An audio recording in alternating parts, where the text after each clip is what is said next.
Yeah, well, hello. My favorite fairy tale is the Tinderbox, and I have some notes on my computer here.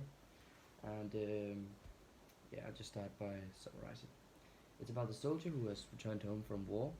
He meets this old witch when he's marching down the road, and he finds the three dogs with copper, silver, and gold because the witch says that down this tree there is a hallway, and he can find all the dogs there, and he can find the Tinderbox, which is very important to him. But she won't say that she doesn't say what's so important, so that's why he kills her immediately. And he goes to the town with a lot of gold, and then he becomes a gentleman because he buys some fancy clothes and he goes to fancy companies and he enjoys his new friends because of his new social status as a gentleman.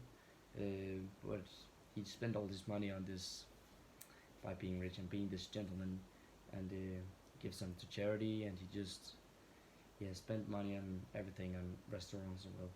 But then he goes to this rooftop room where he finds the power of the tinderbox because he wants to lit up this fireplace and he strokes it.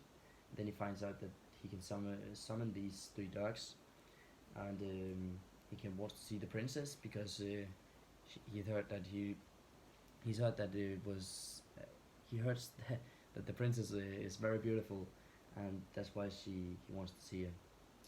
And so the dog picks up her three times, but one of the times he get caught because of the queen's little net bag of flour, and he goes to jail.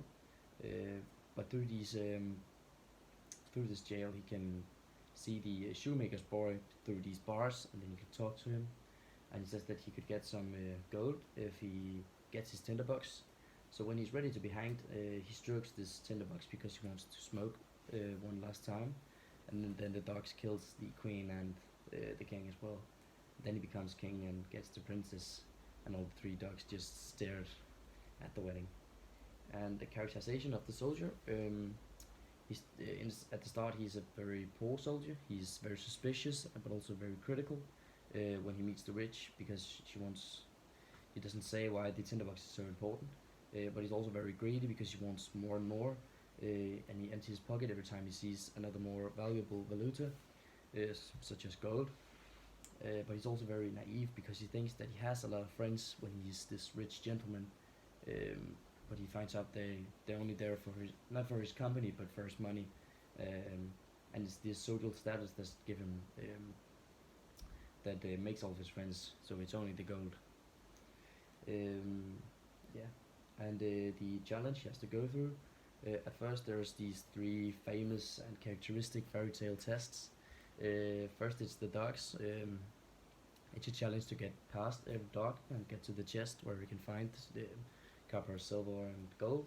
But at the same time, it's also the princess, which is the main challenge and the struggle throughout the third tale because she gets picked up three times, which because three is this magic number.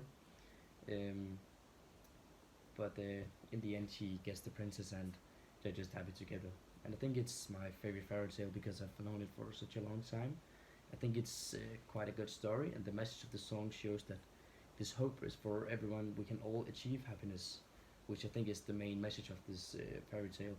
It's not that we all can get rich by accident, or yeah, we can actually get happiness, which is could happen at any time. But I think it's how he became happy. It was through gold and being rich in the 1850s. Yeah, 1850s. That was gold and kind of like the symbol of happiness.